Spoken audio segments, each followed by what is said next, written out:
Hello, all. Today, let us explore the philosophy of Spinoza, critically acclaimed as one of the most consistent rationalists. So, let us begin with some basic definitions. This presentation is going to focus on the visual aspect and envisioning or elucidation through pictorial representation rather than point wise format or notes format or material oriented approach. So, this is going to help you visualize the very stringent and difficult concepts that we come across in Spinoza's philosophy. Let us start with the schools of thought, basic schools of thought, and their definition.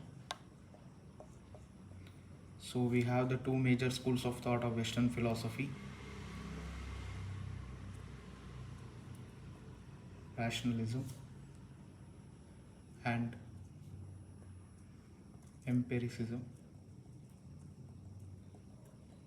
So, both these schools of thought directly deal with one crucial concept, that is basically valid source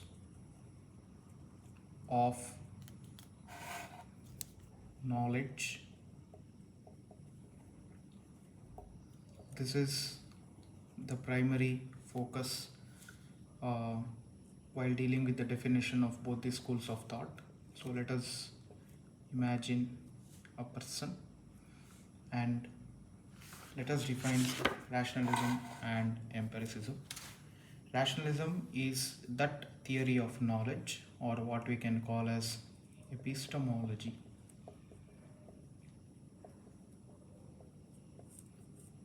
That theory of knowledge according to which reason or intellect is the main source of knowledge, and extreme rationalism or radical rationalism says that the reason or intellect is the only valid source of knowledge. So here we can partition our human and we can say that the mind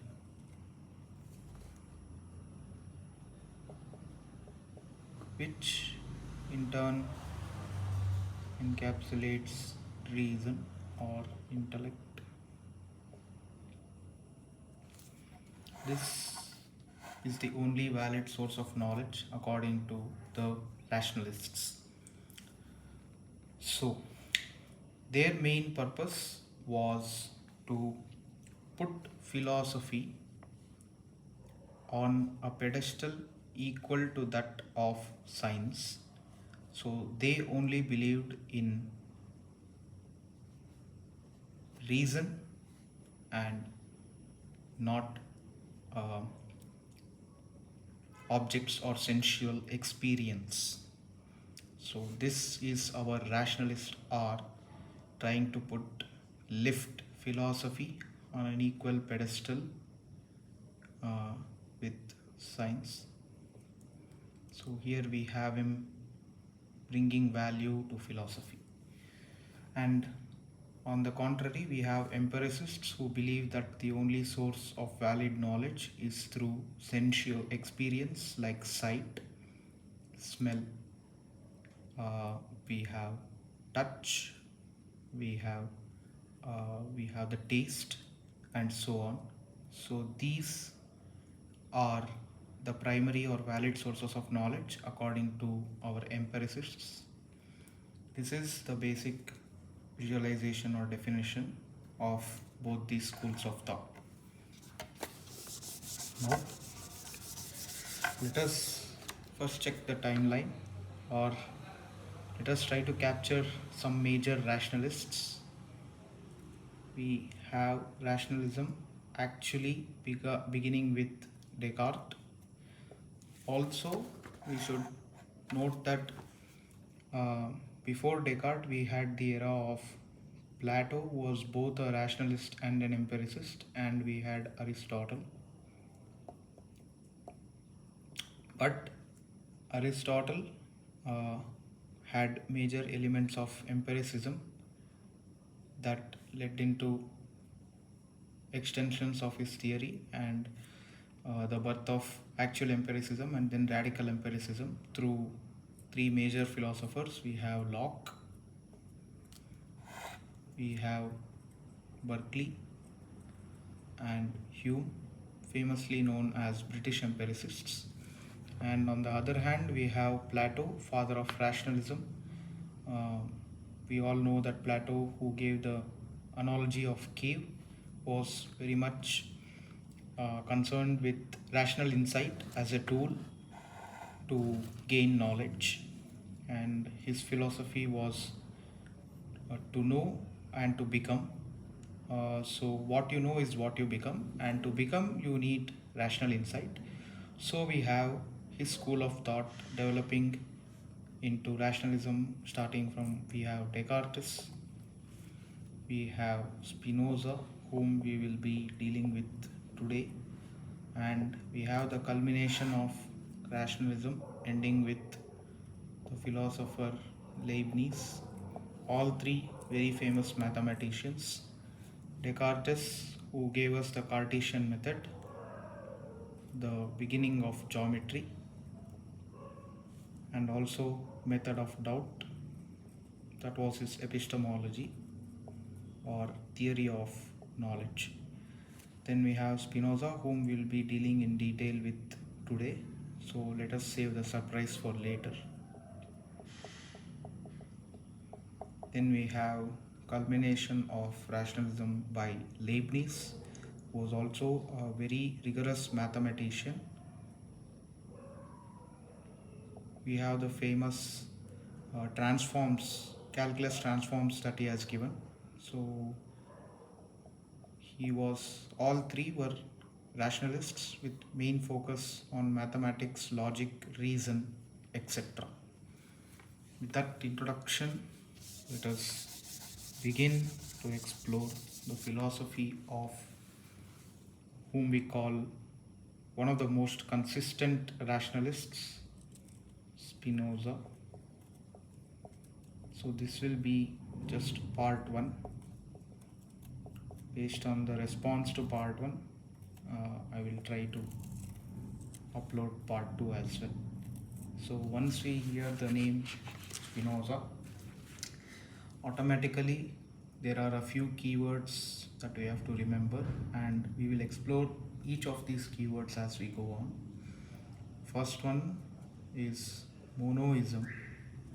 These are typical philosophy lingo that one can explore using philosophy dictionary for very accurate meaning and elucidation. Nonetheless, I am just listing a few key philosophical terms pertaining to our philosopher Spinoza. Then we have him as a rationalist. Then we have Spinoza, known for his vision of unity. Then we have Spinoza as an impersonalist. We'll all explore this one by one through his theory. Then we have Spinoza also showing characteristics of a pantheist. Now, his epistemology, we have geometric method.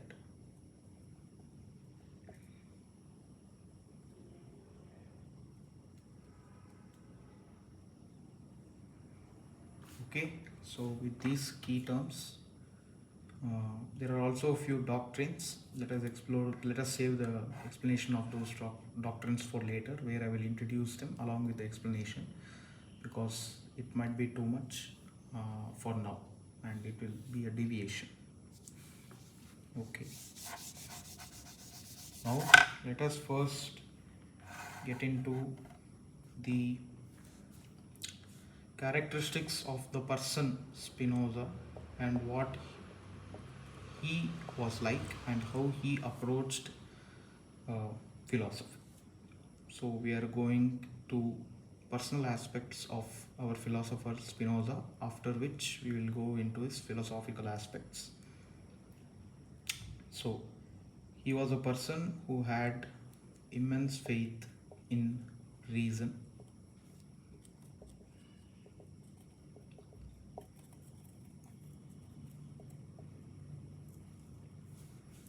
Next, we had Spinoza as someone who believed in intuition, and we had him propound the theory of clear and distinct thinking, much like Descartes.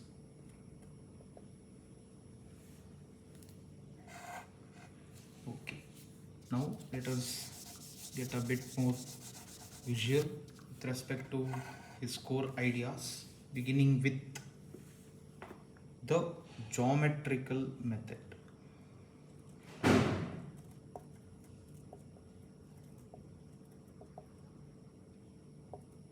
Here we have the geometrical method of Spinoza, and why it is called the geometrical method we will just explore now. So his geometrical method basically has three components, which are definitions. Next we have axioms. You can just check out in any dictionary as to what these terms actually mean. They are like very basics, so I will not get into them. And then we have postulates. Okay, now we have Spinoza deploying the geometric method, starting with axioms, definitions, and postulates, and finally using these three tools to present a proposition or a theory or a hypothesis, to be very specific, with necessary proofs, or method of deductions. This is the geometrical method employed by Spinoza, where he starts from basic definitions, undisputed axioms, and some of the well-known postulates. Finally, he uses these to build a proposition or hypothesis using reason as valid source of knowledge and with adequate proofs or deductions from where he started. This is his geometric method, very consistent with modern day science. So now we have the core or the heart of Spinoza's philosophy.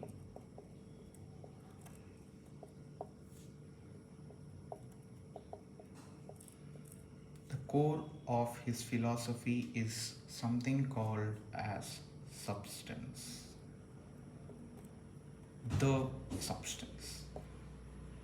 Spinoza's substance. Now we shall be exploring three aspects with respect to substance. They are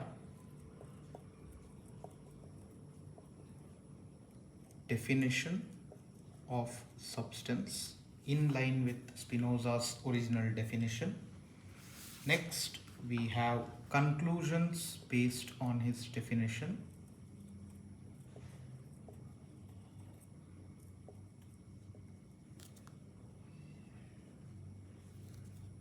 Next, we have implication of his definition. Implications of his definition of substance. So this is our caveat, and these are the three major what we can call as branches that we are going to explore under the broad framework called substance.